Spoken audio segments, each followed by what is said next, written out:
The room erupted like a volcano, sudden, brutal, impossible to ignore. For millions watching live, the comfortable script of British politics was ripped up in one raw, humiliating instant. The speaker's gavel could not hold the storm back. Security could not hide it. Cameras caught every second as the Prime Minister, the man who once promised steadiness and discipline, was marched from the House of Commons under a gale of shouting, banging desks, and cries of "Resign." What began as a routine accountability session turned into a historic breakdown, a leader undone in full view of the nation, and a country forced to watch its politics burn. Stay with me, what follows is not just theater. It's the story of how one allegation, one leaked dossier, and one public meltdown can topple a government and reshape a nation's mood overnight. IT should have been ordinary. A sober debate on government conduct, camera angles practiced and familiar, journalists with pens poised for the same old spin. But the air tasted different from the first gavel. Anxious whispers swirled around the benches. Reporters leaned in. Someone had a file, someone had a leak, and the smell of trouble spread fast. When Nigel Farage stood at his place, the chamber shifted. His posture was composed, his face unreadable.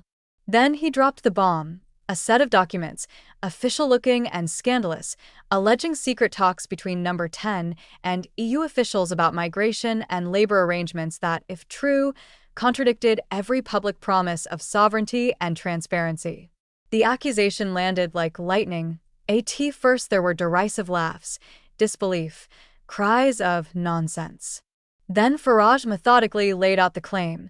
Secret negotiations, taxpayer money quietly redirected, policy about to be reversed without a single word to Parliament. Even skeptical MPs couldn't help but lean forward. The opposition erupted. The Prime Minister's front bench went pale.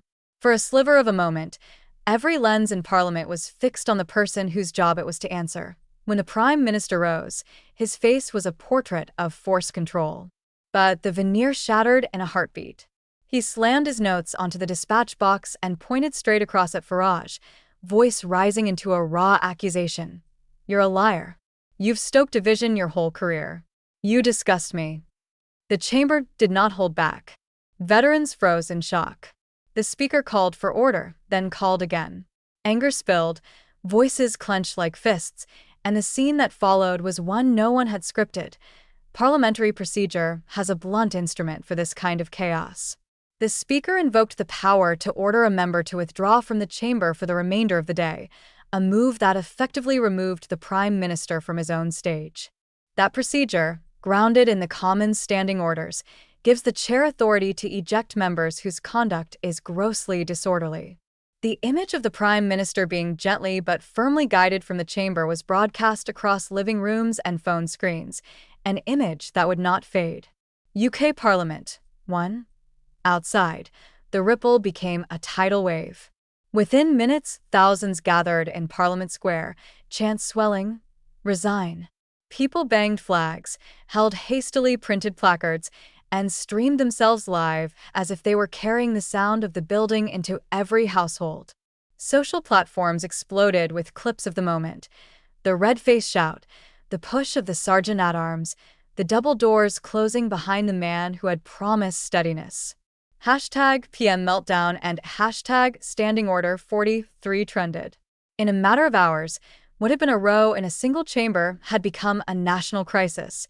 Inside Labour HQ, the mood flipped from damage control to panic. Advisors urged a rapid apology. Others wanted a fight. Poll numbers that had once reassured the party collapsed in private briefings. Within 24 hours, approval ratings nosedived, trust metrics tanked, and internal polls showed shockingly quick gains for the rival parties. Calls for calm were drowned by a drumbeat of anger on radio phone-ins and social feeds. "We gave him our trust," people said, and he threw it away, live on TV. Focus groups described a leader who'd gone from composed to unhinged in one televised fit. The political center, once an anchor of stability, suddenly felt like a ship with a fractured rudder. Farage, steadier for the optics, leaned into the moment with the blunt force of a populist who had just pulled the curtain back on the establishment. He stepped outside the gates, cameras circling, and spoke with the composed rage of a man who knew how to harness spectacle. When rulers cannot accept scrutiny, democracy pays the price. His calm posture while the Prime Minister crumbled became the defining visual counterpoint of the week, and donations and membership sign-ups for his movement spiked almost overnight. The press, from broadsheets to late-night comics, savaged the scene. Satirists replayed the outburst in endless loops. Editorials that had once been sympathetic turned barbed. Even voters who'd backed the Prime Minister felt the sting. Local radio booths were flooded with calls from people who said they'd felt personally betrayed, as if the shouting in Westminster were a betrayal at their kitchen table. Petitions demanding resignation stacked into the millions. Constituency MPs, who had once campaigned door-to-door promising stability, now faced questions they did not want to answer. Within the party, whispers of succession became clamor. Names that had once been idle whispers around Westminster, figures like Lisa Nandy, Wes Streeting, David Lammy, suddenly populated frantic WhatsApp threads and closed-room strategy notes. No one wanted to be seen as opportunistic, but the calculus shifted from defense to damage limitation. Ministers bickered. Leaks flew. Trust eroded.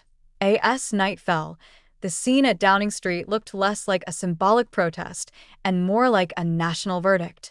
A multicolored crowd of lifelong voters, disillusioned independents, and resentful opponents united briefly under the same demand: accountability. Police drew lines. Helicopters cut through the dusk.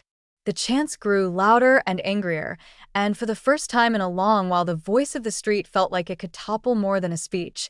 It could topple a career. The following 48 hours were a fog of silence and chaos from Number 10. The Prime Minister vanished from public view, his silence quickly becoming its own scandal.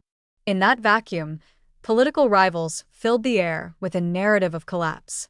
Talk shows replayed the moment frame by frame. Commentators parsed whether a single outburst could undo years of political capital. Pollsters answered with cold numbers. Yes, it could. What started as fury over policy and credibility metastasized into a deeper crisis, a rupture of trust between leaders and the people who put them there. The outrage was not just about one disputed set of documents or one moment of fury.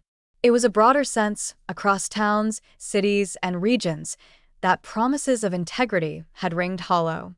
And when leaders lose the small, daily currency of trust, they lose much more than polling points.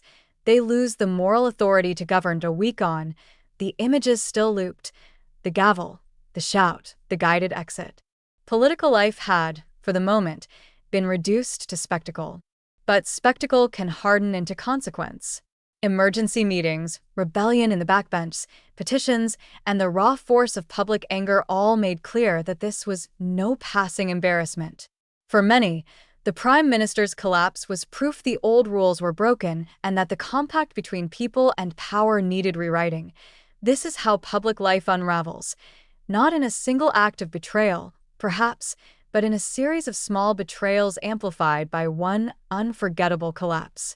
The nation watched, reacted, and then decided, in public squares and private parlors alike, that it would demand something different. Whether that turns into reform, revenge, or a new political realignment is the question that now hangs over the country. What began as a row in the Commons has become a reckoning, and its aftershocks will be felt long after the cameras have moved on.